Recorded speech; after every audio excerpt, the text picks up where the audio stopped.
Baiklah, kami dari kelompok 7 akan mempresentasikan hasil diskusi kami. Sebelum masuk ke materi, saya akan memperkenalkan nama kelompok saya terlebih dahulu. 1. Bella Santika, 2. Saya sendiri, Nabila Putri Rahmatillah, 3. Pira Corneli, dan 4. Ufa Fazana. Baiklah, materi pertama akan saya bacakan sendiri.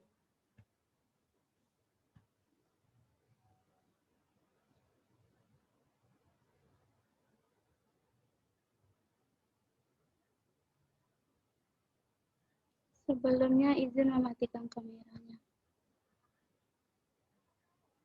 A. Siswa berisiko. Anak berisiko adalah anak-anak yang teridentifikasi memiliki potensi untuk mengalami kegagalan dalam menyelesaikan tugas-tugas sekolah. Ada 3 alasan untuk menyatakan bahwa anak memiliki potensi untuk gagal di sekolah atau berkesulitan belajar. 1. Hasil periksaan medis. 2. Risiko biologis. 3. Risiko lingkungan. B. Siswa berkebutuhan khusus. Anak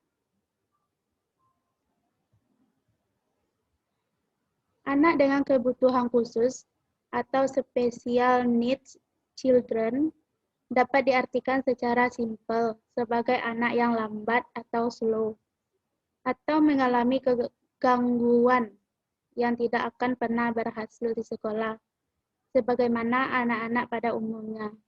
Banyak istilah yang dipergunakan sebagai variasi dari kebutuhan khusus seperti disability, impairment, dan handicap.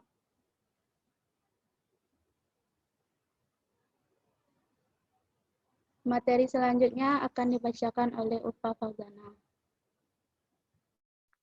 Baiklah, saya akan membacakan materi selanjutnya, yaitu menurut World Health Organization atau WHO, definisi masing-masing istilah adalah sebagai berikut.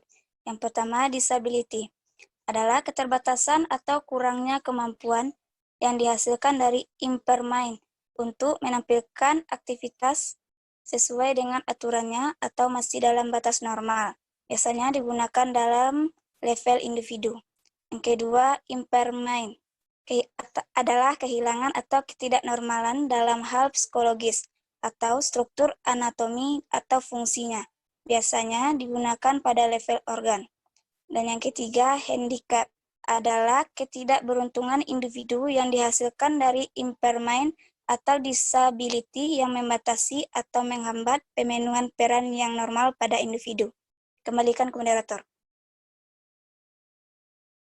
Baiklah, terima kasih kepada Ufa. Selanjutnya akan dibacakan oleh Pira.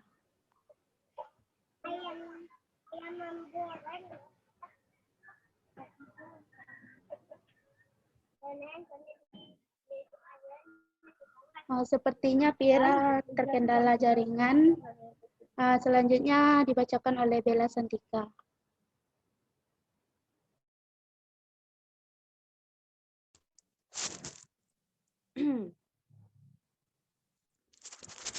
Baiklah, saya akan membacakan jenis-jenis anak kebutuhan khusus. 1. Tunanetra. Tunanetra adalah individu yang memiliki hambatan dalam penglihatan. 2. Tunarungu. Tunarungu adalah individu yang memiliki hambatan dalam pendengaran baik permanen maupun tidak permanen. 3. Tunangranghita. Tunagrahita adalah individu yang memiliki inteligensi yang signifikan berada di bawah rata-rata. 4. Tunadaksa. Tunadaksa adalah individu yang memiliki genggaman gerak yang disebabkan oleh kelainan neuromuskular. 5. Tunalaras. Tunalaras adalah individu yang mengalami hambatan dalam mengendalikan emosi dan kontrol sosial. 6. Kesulitan belajar adalah individu yang memiliki gangguan pada satu atau lebih kemampuan dasar psikologi. Oke, dilanjutkan moderator. Iya, lanjutkan. Baiklah. C. Pendekatan pembelajaran sesuai dengan keberagaman peserta didik. Dalam hal layanan pendidikan khusus, tidak hanya faktor kebijakan saja yang menentukan, tetapi juga teamwork yang mendukung. Berikut, ini adalah komponen teamwork. 1. Guru pendidikan khusus. 2. Bilingual special educator. 3. Early childhood special educator. 4. Space Legut pathologist. 5. School physiologist. 6. School counselor. 7. School social worker. 8. School nurse. 9. Educational interpreter. 10. General Educational Theater. 11. Pareducator. 12. Parents. 13. Editional High Specialist Provider. Sekian, terima kasih. Kembali ke moderator. Baiklah, terima kasih kepada Bella Santika. Baiklah, kami akan membuka sesi penambahan materi.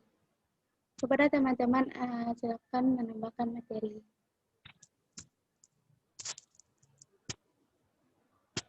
Apakah dari teman-teman ada yang ingin menambahkan?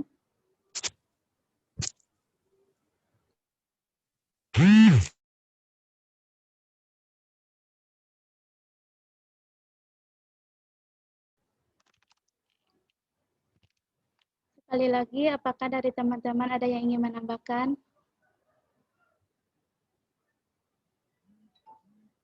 Baiklah, kalau tidak ada, kami akan membuka sesi pertanyaan yang akan dibuka 4 pertanyaan terlebih dahulu.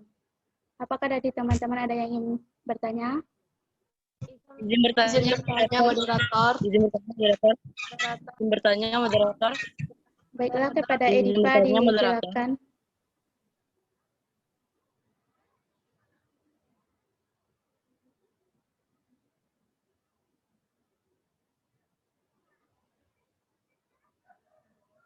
Baiklah, kepada Edipa dipersilakan.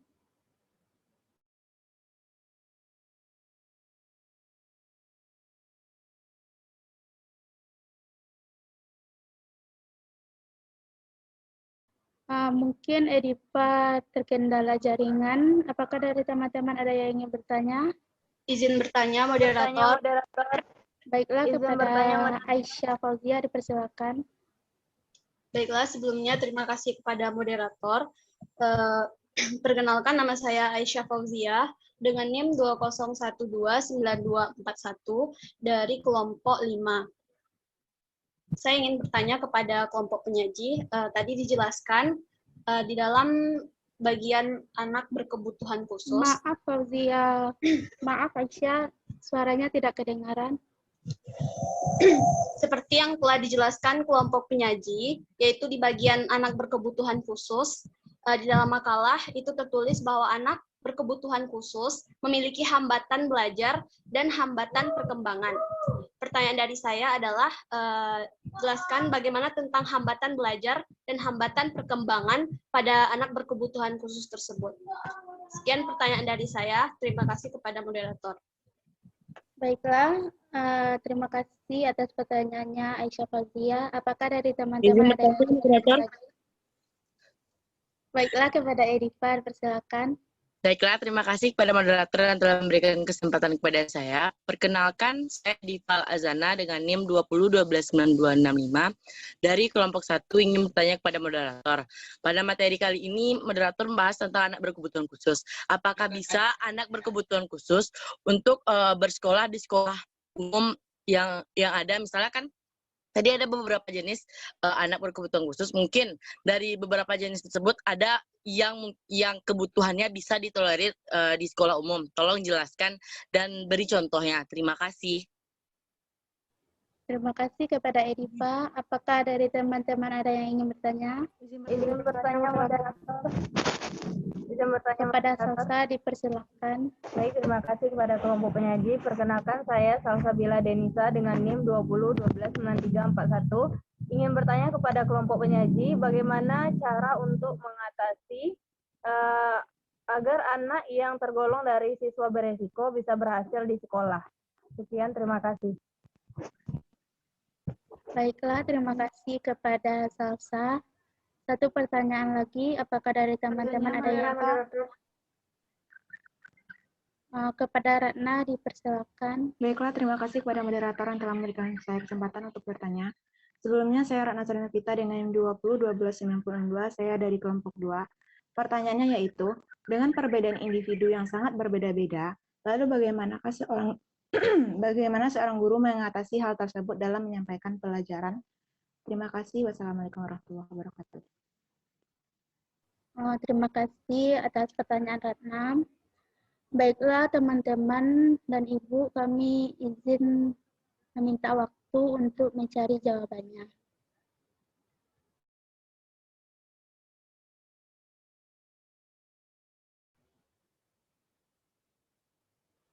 Baiklah, kami akan mencoba menjawab pertanyaan-pertanyaan dari teman-teman semuanya. Pertanyaan pertama, akan saya jawab sendiri. Pertanyaannya dari Salsabila Denisa. Pertanyaannya, bagaimana cara untuk mengatasi agar anak yang tergolong dari siswa berisi untuk bisa berhasil di sekolah? Cara-cara yang dapat dilakukan untuk menangani murid yang susah diatur. 1. Rencanakan beragam metode mengajar. 2. Daripada berteriak, beri peringatan secara non-verbal saja. 3. Sebisa mungkin tidak berkata jangan. Saat menghadapi murid yang susah diatur, tidak jarang membuat Bapak Ibu guru habis kesabaran. Salah satu hal yang sering dilakukan adalah dengan memberikan peringatan kepada murid mengenai sikap murid yang kurang diterima tersebut. Jadi, sebisanya jangan bicara jangan. Keempat, fokus pada perilaku positif murid. Kelima, bisa jadi murid tidak bisa diam karena hiperaktif. Hanya itu jawaban dari saya. Apakah dari teman-teman ada yang ingin menambahkan?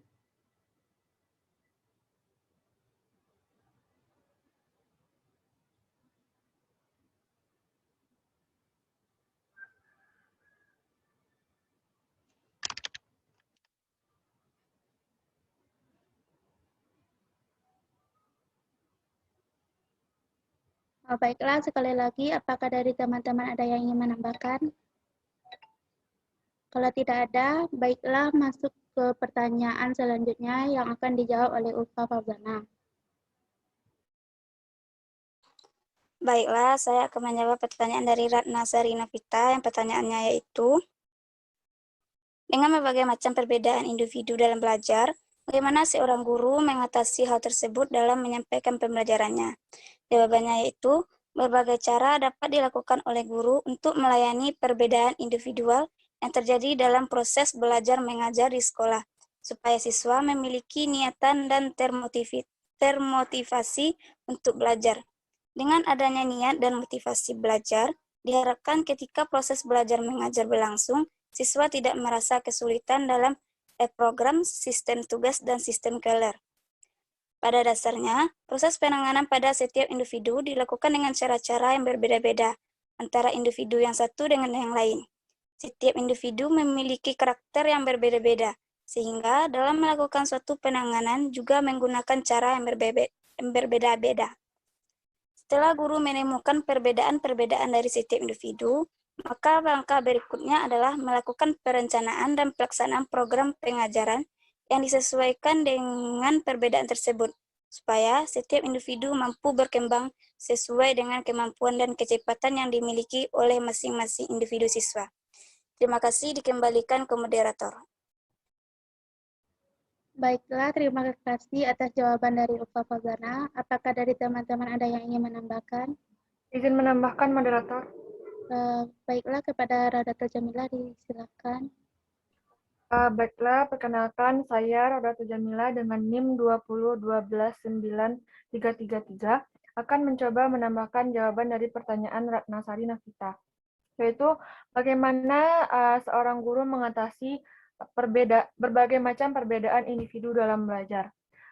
Menurut saya, cara kita dalam mengatasi perbedaan yang ada pada peserta didik, yaitu yang pertama tentu selain dengan menciptakan kelas yang suasana kelas yang menyenangkan, menciptakan metode yang asik, itu cara yang penting yaitu dengan memahami atau mengetahui terlebih dahulu apa perbedaan yang ada pada peserta didik. Karena dengan begitu kita akan tahu, oh ternyata murid anak A itu lebih suka belajar dengan mendengarkan misalnya. Jadi dengan begitu kita tahu nanti dalam proses pembelajaran kita bisa menyesuaikan pelayanan kita sesuai dengan perbedaan anak. Nanti misalnya kita juga tahu, oh ternyata anak C ini malas dalam belajar karena kurang motivasinya misalnya. Nanti kita bisa memberikan motivasi kepada anak tersebut, bisa secara keseluruhan atau nanti bisa secara berdua saja. Dan setelah kita mengetahui apa perbedaan yang ada pada peserta didik kita, baru kita melakukan pelayanan atau mengajar sesuai dengan keberbedaan atau kebutuhan anak tersebut. Sekian, saya kembalikan kepada moderator. Terima kasih atas penambahan jawabannya kepada Radatul Jamila. Baiklah, apakah dari teman-teman ada yang ingin menambahkan jawaban lagi? Kalau tidak ada, kami meminta waktunya sedikit lagi untuk mencari jawaban yang selanjutnya.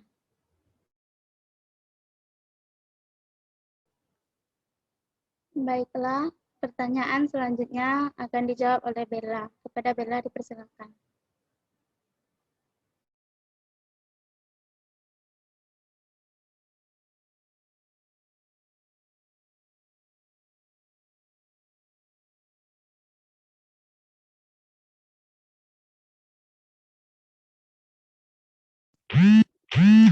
Baiklah.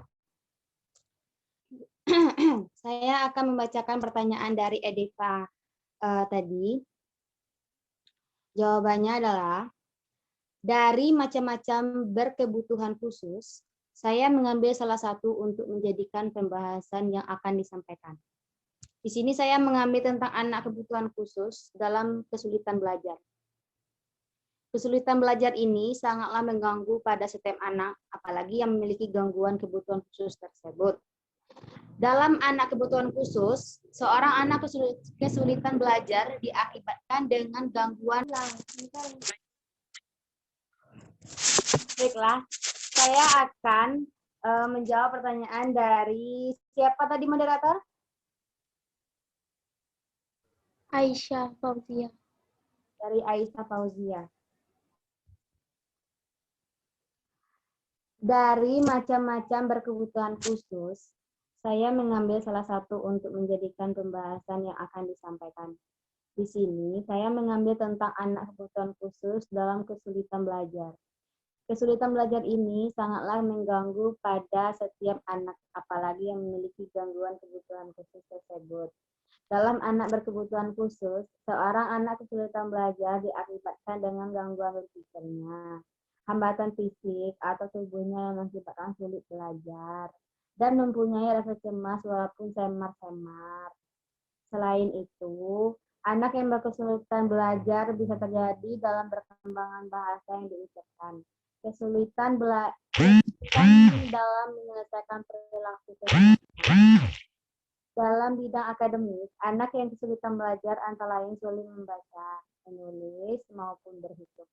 Dan gangguan belajar anak adalah masalah yang mempengaruhi kemampuan otak untuk menerima, mengolah, menganalisis, atau menyimpan informasi, sehingga memperlambat anak dalam perkembangan akademik.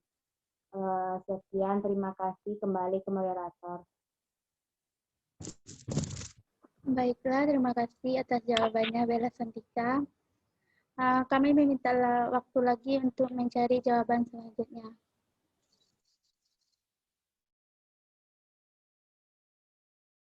Baiklah, pertanyaan selanjutnya akan dijawab oleh Pira Corneli. Kepada Pira, dipersilakan.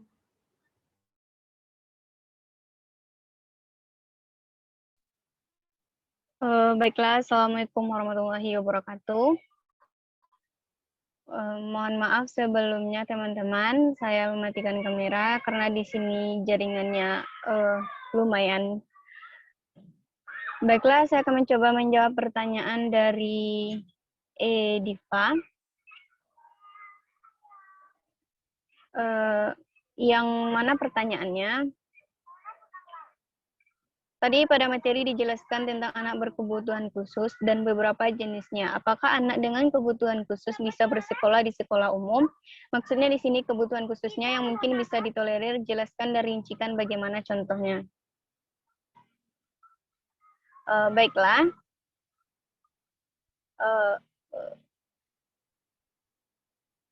Pada siswa yang bernama Alivia Camelia, siswa kelas 4 SDN Karangrejo 3, terlihat tekun menulis didampingi oleh seorang guru. Beberapa kali mereka terlihat berbicara, namun berbeda dengan komunikasi pada umumnya. Guru yang mendampingi Alivia dengan sabar beberapa kali mengulang jawaban yang ditanyakan oleh bocah perempuan berambut panjang tersebut sehingga Alivia benar-benar memahaminya. Alivia adalah salah satu siswa berkebutuhan khusus. Sejak bayi, dia mengalami gangguan pendengaran sehingga kesulitan saat belajar berbicara. Baru saat masuk sekolah dasar, Alivia mengenakan alat bantu dengar di kedua telinganya hingga saat ini dia duduk di kelas 4 SD.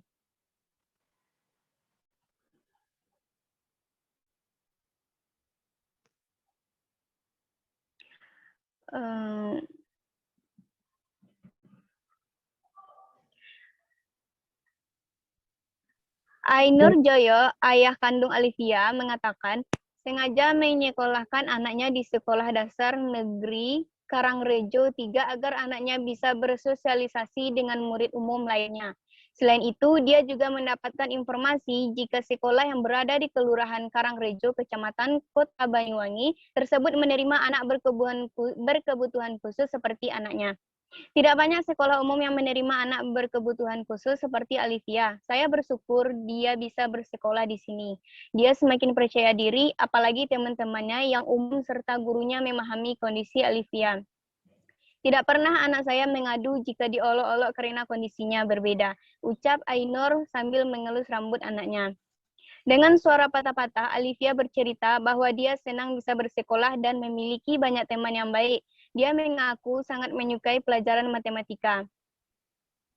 Dari sini dapat kita simpulkan bahwa anak yang berkebutuhan khusus, yaitu anak yang bisa ditolerir berkebutuhan khusus seperti anak yang tidak bisa mendengar tadi, menggunakan alat bantu dengar, dia bisa bersekolah di sekolah umum seperti teman yang lainnya. Sekian jawaban dari saya kembalikan kepada moderator. Baiklah, terima kasih atas jawaban dari Pira Corneli. Apakah dari teman-teman ada yang ingin menambahkan?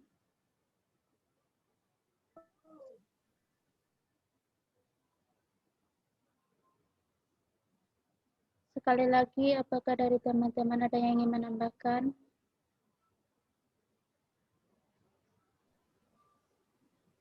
Moderator boleh menambahkan untuk jawaban Aisyah tadi, moderator.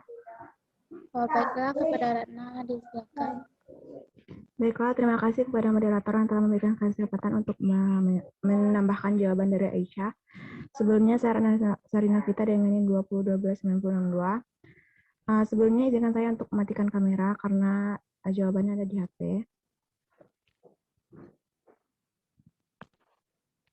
Pertanyaan Aisyah yang berbunyi, anak berkebutuhan khusus memiliki hambatan belajar dan hambatan perkembangan. Jelaskanlah tentang hambatan tersebut. Hambatan belajar adalah gangguan yang dimiliki siswa terkait dengan faktor internal dan eksternal pada anak yang menyebabkan kesulitan otak dalam mengikuti proses pembelajaran secara normal dalam hal menerima, memproses, dan menganalisis informasi yang didapat selama pembelajaran. Hambatan belajar dapat berupa kecerdasan, motivasi, minat, sikap, bakat, dan sebagainya. Sedangkan hambatan perkembangan dapat disebabkan oleh beberapa hal. Yang pertama yaitu asupan gizi yang tidak memadai. Asupan gizi yang baik penting bagi tumbuh kembang anak, terutama usia dini. Apabila orang tua tidak memberikan asupan gizi yang baik, maka fondasi-fondasi untuk kesehatan, pertumbuhan, dan perkembangan saraf seumur hidupnya dapat tidak terpancang dengan baik. Yang kedua, pola asuh yang buruk. Orang tua yang terlalu mengatur maupun terlalu mengizinkan anaknya dapat menjadikan anaknya memiliki permasalahan perilaku. Apabila terlalu diatur, anak dapat menjadi kurang kreatif atau kritis. Apabila terlalu mudah diizinkan, maka anak menjadi kurang memiliki rasa tanggung jawab. Yang ketiga yaitu kurangnya stimulasi yang diperlukan. Quality time antara orang tua dan anak jangan dianggap remeh, karena penting bagi tumbuh kembang anak. Apabila orang tua tidak aktif mengajak anak bermain dan berkomunikasi, dan malah membiarkan anak bermain gadget misalnya, ini dapat berdampak buruk pada tumbuh kembang anak. Stimulasi yang diberikan oleh gadget sangat terbatas, sedangkan anak-anak yang sedang tumbuh dan berkembang membutuhkan interaksi yang nyata, yang mana menawarkan stimulasi yang lebih variatif dan relevan bagi tumbuh kembangnya. Yang terakhir yaitu gangguan tumbuh kembang yang tidak ditangani. Semakin dini terdeteksi, semakin baik karena dengan itu dapat segera diberikan penanganan. Prinsipnya adalah semakin dini intervensi yang dapat diberikan, semakin baik hasilnya. Apabila misalnya ternyata anak memiliki gangguan pemusatan perhatian dan hiperaktivitas, sedangkan kita tidak mengetahuinya, anak mungkin akan memiliki permasalahan di sekolah karena mungkin orang-orang di sekitarnya hanya menganggapnya nakal dan tidak bisa diatur, padahal sebenarnya dirinya memiliki kondisi yang mengganggunya untuk belajar. Itulah penambahan dari saya. Serahkan kepada moderator.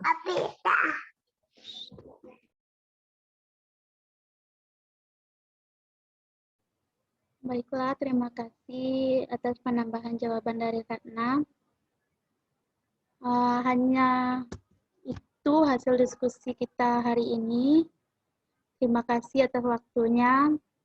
Dan saya tutup dengan Assalamualaikum warahmatullahi wabarakatuh. Waalaikumsalam warahmatullahi wabarakatuh. Assalamualaikum warahmatullahi wabarakatuh.